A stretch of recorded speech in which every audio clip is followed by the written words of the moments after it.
السلام علیکم ورحمۃ اللہ وبرکاتہ۔ الحمد للہ رب العالمین والصلاة والسلام علی اشرف الانبیاء والمرسلین محمد وعلی آلہ وصحبہ اجمعین ومن تبعہم بإحسان الی یوم الدین، اما بعد فإن خیر الحدیث کتاب اللہ وخیر الہدی ہدی محمد صلی اللہ علیہ وسلم وشر الامور محدثاتها وکل محدثۃ بدعہ وَكُلَّ بِدْعَةٍ ضَلَالَةٍ وَكُلَّ ضَلَالَةٍ فِي النَّارِ۔ محترم ناظرین کرام، اللہ رب العالمین کے بہت ہی کرم اور فضل سے یہ رمضان کا مبارک مہینہ ہم سبوں کو نصیب ہوا ہے، اور ہم ایک بہترین فریضہ اور دین اسلام کا ایک اہم فریضہ روزہ، جس کی ادائیگی سے ہم لوگ گزر رہے ہیں، اللہ تعالی ہم سبوں کو اس اہم فریضے کو کما حقہ ادا کرنے کی توفیق سے نوازے۔ محترم ناظرین کرام، آج کے اس درس میں اور آج کی اس مجلس میں ہم روزے کے چند ضروری، لازمی اور واجبی آداب و شروط کا ذکر کریں گے، جس کو روزے کی حالت میں خاص طور پر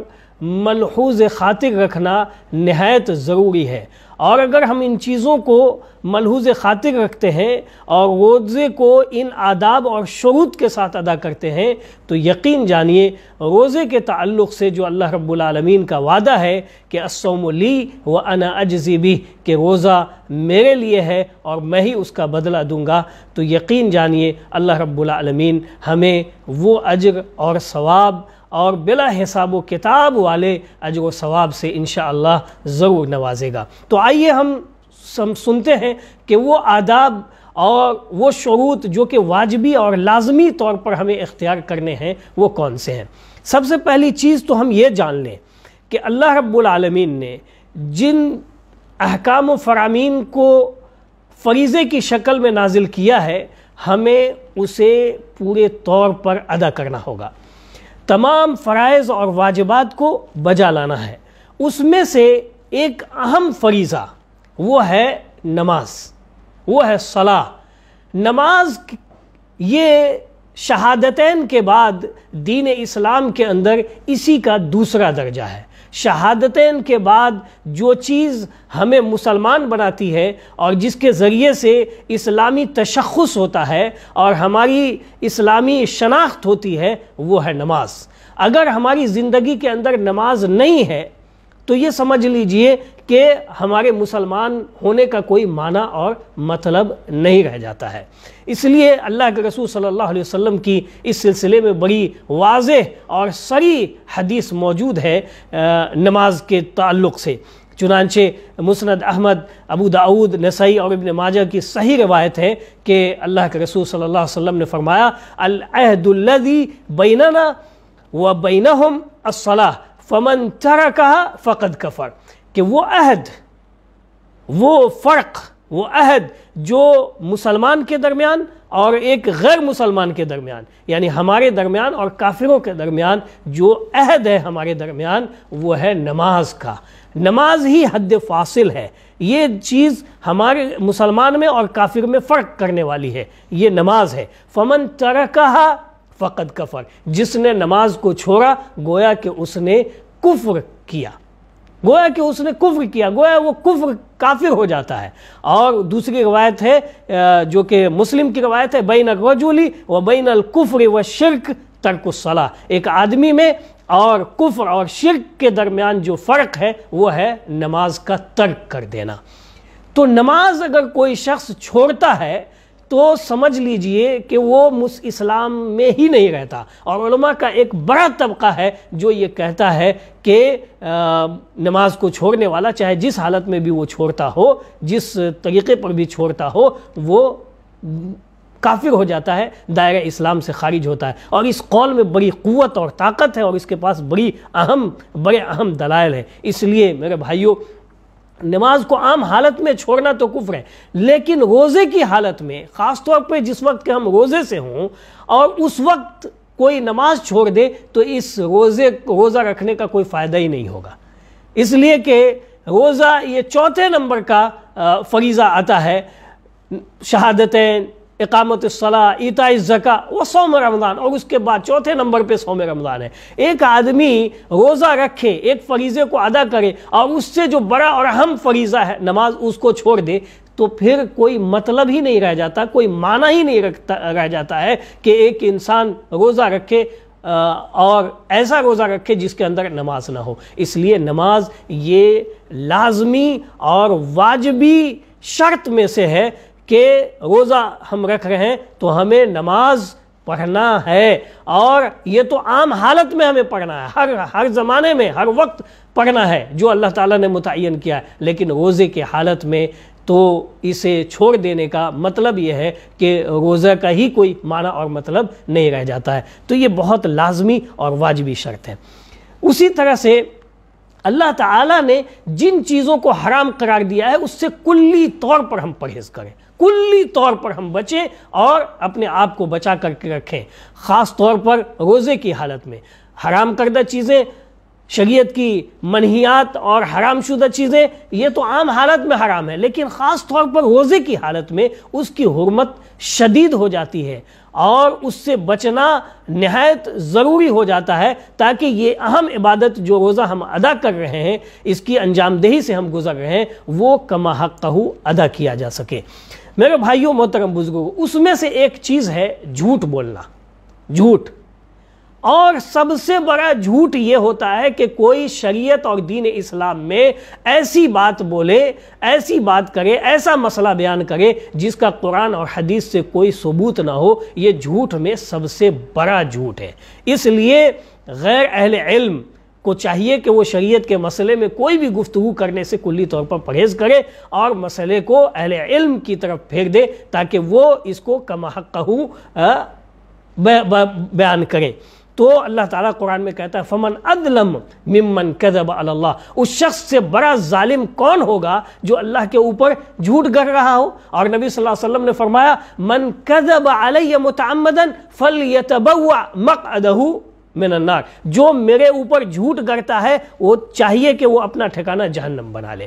تو یہ دین کے معاملے میں اگر کوئی جھوٹ بولا، کوئی ایسی بات بولا جس کا اس کو شریعت سے علم نہیں ہے، قرآن و حدیث سے اس کا علم نہیں ہے، اس کو جانکاری نہیں ہے، تو یہ جھوٹ میں سب سے بڑا جھوٹ ہے۔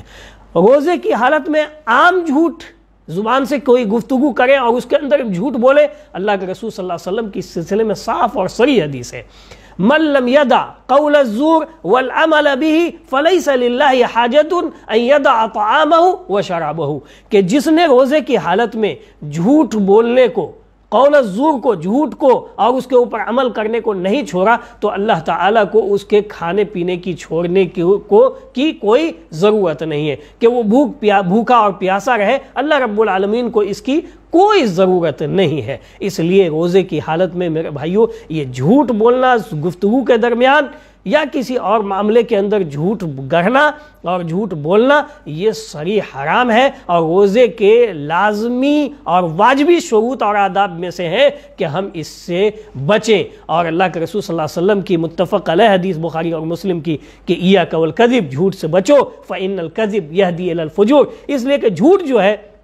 انسان کو فسق و فجور اور نافرمانی کی طرف لے کر کے جاتا ہے۔ وَإِنَّ الْفُجُورَ يَهْدِي إِلَى النَّارِ، اور فسق و فجور اور یہ نافرمانی اور یہ برائی والی چیز انسان کو جہنم کی طرف لے کر کے چلی جاتی ہے۔ تو اس لیے جھوٹ سے کلی طور پر پرہیز کرنا لازمی اور ضروری ہے۔ اسی ضمن میں ایک مسئلہ اور ہے کہ انسان غیبت سے بچے۔ غیبت، اللہ کے رسول صلی اللہ علیہ وسلم نے اس کی بڑی صریح تفصیل بیان فرمائی ہے۔ مسلم کی روایت ہے کہ اللہ کے رسول صلی اللہ علیہ وسلم سے پوچھا گیا کہ اللہ کے رسول غیبت کیا ہے؟ تو آپ صلی اللہ علیہ وسلم نے فرمایا ذکرک اخاک بما یکرہ، کہ تم اپنے بھائی کے بارے میں ایسی گفتگو کرو کہ جب اس کو پتہ چلے تو اس کو وہ چیز بری معلوم ہو، یہی غیبت ہے۔ تو بعض لوگوں نے پوچھا نبی صلی اللہ علیہ وسلم سے کہ اللہ کے رسول اگر میں وہ بات کہوں جو اس آدمی کے اندر وہ بات موجود ہے تو اس سلسلے میں آپ کیا فرماتے ہیں؟ تو اللہ کے رسول صلی اللہ علیہ وسلم نے فرمایا کہ اگر وہ چیز جو تم کہتے ہو وہ تمہارے بھائی کے اندر موجود ہے، یہی غیبت ہے، وَإِن لَّمْ يَكُنْ فِيهِ مَا تَقُولُ، اگر وہ چیز جو تم کہہ رہے ہو تمہارے بھائی کے اندر وہ چیز نہیں ہے، فَقَدْ بَهَتَّهُ، تو تم نے اس کے اوپر بہتان تراشی کیا ہے، الزام تراشی کیا ہے۔ تو روزے کی حالت میں غیبت سے کلی طور پر پرہیز کرنا چاہیے، اور اللہ تعالیٰ نے قرآن کریم میں صراحت کے ساتھ منع کیا، لا یغتب بعضکم بعضا، تم میں کا کوئی کسی کی غیبت نہ کرے۔ ایحب احدکم ان یاکل لحم اخیہ میتا فکرہتموہ، کیا تم میں کا کوئی شخص یہ پسند کرے گا کہ اپنے مردے بھائی کا گوشت وہ کھائے؟ یعنی کوئی پسند نہیں کرے گا۔ جس طرح سے مردہ کا گوشت کھانا ہر انسان غائب درجے کی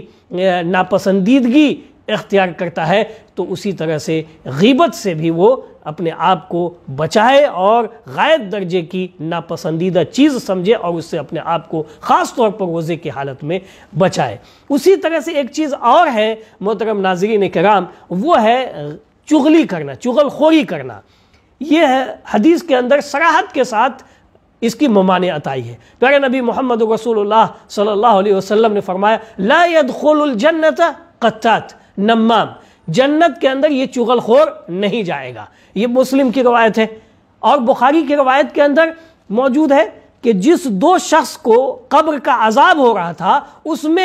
میں کا ایک شخص وہ تھا جو چغل خوری کرتا تھا، کانا یمشی بالنمیمہ، جو لوگوں کے درمیان جا کر کے چغل خوری کرتا تھا، تو اس کو قبر کا عذاب دیا جا رہا تھا۔ تو یہ ایسی برائیاں ہیں، یہ سب ایسی برائیاں ہیں جو عام حالت میں بچنا ہے، لیکن خاص طور پر روزے کی حالت میں خصوصیت کے ساتھ اس سے پرہیز کرنا ہے، ورنہ یہ روزہ کوئی معنی مطلب نہیں رہ جاتا، اس کا اجر اور ثواب بہت کم جاتا ہے، بلکہ بسا اوقات اس میں لوگ حد سے تجاوز کریں گے تو ظاہر ہے کہ یہ روزہ پورے طور پر ختم ہی ہو جائے گا۔ تو اس سے کلی طور پر پرہیز کرنا چاہیے۔ اسی طرح سے ایک چیز اور ہے، وہ ہے لہو و لعب میں مشغول رہنا، یعنی سنگیت، ساز، گانے بجانے، اس طرح کی چیزیں جو آج معاشرے میں ایسی عام ہے، لوگ اس طرح سے ان چیزوں کو اختیار کر رکھا ہے لوگوں نے، گانے بجانے کو، سنگیت و ساز کو، ناچ اور گانے کو، گویا کہ وہ حلال ہے، والعیاذ باللہ، جبکہ اللہ تعالیٰ نے سخت وعید بیان فرمائی ہے ان چیزوں کے اختیار کرنے کے اوپر۔ اللہ تعالیٰ سورہ لقمان کی 6 نمبر کی آیت کے اندر فرماتے ہیں، وَمِنَ النَّاسِ مَن يَشْتَرِي لَهْوَ الْحَدِيثِ لِيُضِلَّ عَن سَبِيلِ اللَّهِ۔ کچھ ایسے مذموم اور قبیح قسم کے لوگ ہیں جو لہو حدیث کو، یعنی آلات لہو و لعب اور معازف، سنگیت، ساز، گانے بجانے کی چیزوں